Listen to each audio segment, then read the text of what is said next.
દર્શક મિત્રો, ગુજરાત બુલેટિનમાં આપનું સ્વાગત છે। લખતર એપીએમસી ખાતે કપાસ ખરીદીનું મુહૂર્ત કરવામાં આવ્યું। લખતર એપીએમસી કપાસની ખરીદીની શુભ શરૂઆત માટે લખતર તાલુકા ભાજપ પ્રમુખ, APMC vice chairman, APMC secretary, Lakhtar તાલુકા ચાય પ્રમુખ તેમજ વેપારી અને ખેડૂતો મોટી સંખ્યામાં ઉપસ્થિત રહ્યા।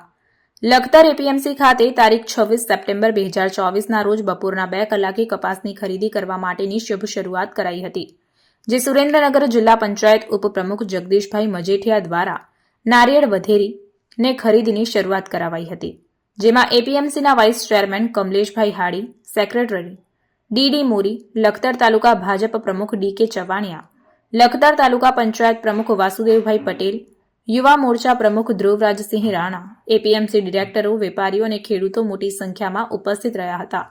ત્યારે હરાજી શરૂ થવાની સાથે જ 1425 થી 1460નો ભાવ બોલાતા ખેડૂતોમાં પોષણક્ષમ ભાવ ન મળતા હોવાની બૂમ ઉઠવા પામી હતી।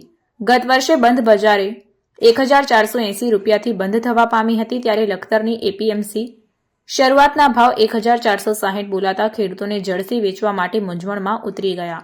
ત્યારે ખેડૂતો પાસે જાણવા મળતી માહિતી અનુસાર 1500ના ભાવે ખેડૂતોના ઘરેથી કપાસ વેપારી લઈ જતા હોય છે, ત્યારે એપીએમસીની અંદર જો સરકારના ટેકાના ભાવે અને વેપારીઓ સારા ભાવ આપે તો એપીએમસીમાં કપાસ વેચાણ થઈ શકે તેમ છે, જ્યારે વેપારીઓ દ્વારા હાલનું માર્કેટ નીચું હોવાથી ઊંચા ભાવ દઈ શકાય તેમ ન હોવાનું પણ વેપારી પાસે જાણવા મળ્યું।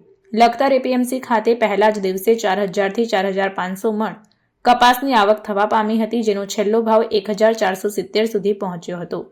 એપીએમસી સેક્રેટરી દ્વારા અને વાઇસ ચેરમેન દ્વારા ખેડૂતોને 31 તારીખ સુધી ગ્રામ પંચાયતના વીસીઈ પાસે જળસી વેચવા માટેનું રજીસ્ટ્રેશન કરવા પણ વેપારીઓને ખેડૂતોને વિનંતી કરવામાં આવી હતી।